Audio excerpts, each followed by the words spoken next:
ஒரு நாள் இயேசுவைச் சுற்றி பெரிய மக்கள் கூட்டம் கூடி வந்தது. அப்போது ஒரு நியாயப்பிரமாண அறிஞர் எழுந்து நின்றார். ஆண்டவரே, என் அயலான் யார்? நான் ஒரு சிறுகதை சொல்லப் போகிறேன், கவனமாக கேளுங்கள். ஒரு மனிதன் எருசலேமிலிருந்து எரிகோவுக்கு பயணம் செய்து கொண்டிருந்தான். அவன் தனியாக வெறிச்சோடிய பாதையில் நடந்து கொண்டிருந்தான். ஆபத்தை அறிந்திருக்காத அவன் பாதுகாப்பு இல்லாமல் சென்றான்.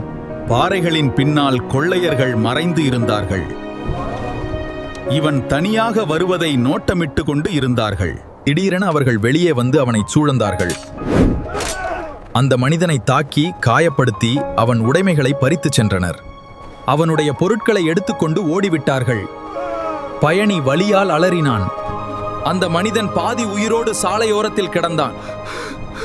உதவிக்காக ஏங்கினான். சத்தமாக கத்தினான். சில நேரத்தில் ஒரு ஆசாரியன் அந்த வழியாக வந்தார்.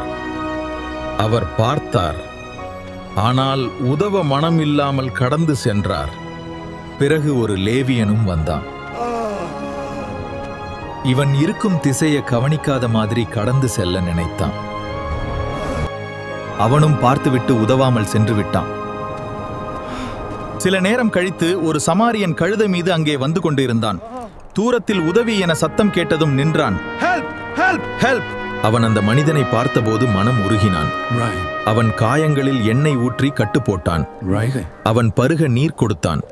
அவனை கவனிக்கச் சொல்லி விடுதிக்காரரிடம் பணம் கொடுத்தான்.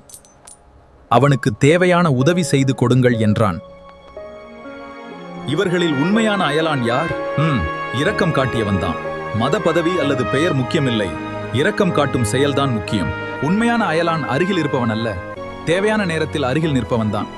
நாம் யாரை நேசிக்கிறோம் என்பதல்ல முக்கியம், யாருக்கு தேவைப்படுகிறோமோ அவர்களுக்கு அன்பு காட்டுவதுதான் முக்கியம். நன்றி. நன்றி. மீண்டும் சந்திப்போம்.